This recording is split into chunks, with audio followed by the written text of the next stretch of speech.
So how do you know if prayers have really changed things? Is that what you're saying? How much does he really change things? Prayer runs on more paradoxical principles than most anything. I mean, and yet maybe not. I mean, that's really wonderful. See, for example, Jesus is fully human and fully divine, not 50-50. He's fully human, fully divine. Prayer, on the one hand, there's that same kind of paradox. It says, you have not because you ask not. That's a pretty strong, you don't have these things because you didn't ask for them. Oh, that's a pretty strong principle that says that prayer changes the status quo to some degree. It means that if you don't pray, then these things don't happen.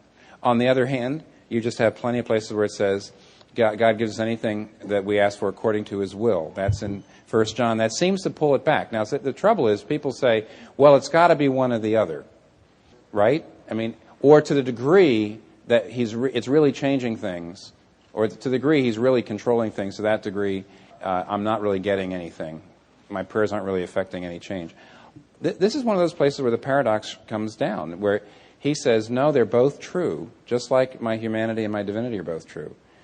And therefore, it means, on the one hand, I can pray knowing that my prayer will be used to actually change the way history goes. There's just too many places that talk about that. There's too many places that give examples of it. On the other hand, I'm told that my prayers have a safety valve on them. I use that term. In other words, a gun has a safety valve on it. And in fact, all kinds of really dangerous or powerful mechanisms of any sort have a safety catch on them. And if I actually got everything I asked for, absolutely everything I asked for, we'd be in a lot of trouble. You can always look back and see things you were hoping for that now you're glad it didn't happen, yet you prayed for them. If you don't think too hard about it, that works, doesn't it not? Doesn't it work to say, on the one hand, God is really, God's waiting for me to engage in prayer. In some ways, a lot of the things that He could give me, I'm not ready for spiritually unless I'm praying for them. That's one way to think about it. If I'm not dependent on Him, there's a lot of things that could come into my life that would be bad for me, so He's going to hold them back. Or another way is to say, or God wants His people as a group to come at Him in prayer and change in such a way so that they can become agents in the world for the very things that they're praying for. There's all sorts of ways to see prayer really does change things. On the other hand, for God to say, and yet don't worry, I'm not going to let you screw up my world. How could I really? I'm God, I'm sovereign, you're not. So I won't let you screw up my plan. Well, actually, you got examples. If John the Baptist's disciples pray that he'll be let out of prison and he's beheaded, Peter's friends pray that he'll be let out of prison, and an angel comes down and opens the door. And they show up. Remember, he shows up. They're praying for his deliverance. He shows up at the door, and the girl comes to the door and says, can't be. Remember that? But anyway, there you have two examples of the very same thing, but the principles would still work.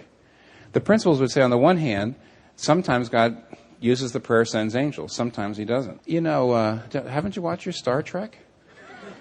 You remember the City on the Edge of Forever, Joan Collins? You never saw that one? Some of you have. But you're all blushing. The ones that are blushing have seen it. They're embarrassed that they remember it. It's just a Harlan Ellison short story turned into a Star Trek episode where the whole world all hinges on whether this young social worker lady, beautiful, of course, who Captain Kirk falls in love with her. She has to die. She's an inner city social worker in Chicago. If she doesn't die in an accident, she goes on and leads a peace movement, keeps America out of the war till it's too late, and the Nazis win. And because the Nazis win, all of history goes in a direction of slavery and misery and totalitarianism, and everything changes. So what happens is, Bones goes back and accidentally saves her life, which is, of course, the good thing to do. It'd be like a prayer. He said, I pray that this wonderful person's life would be saved and go on and help so many people.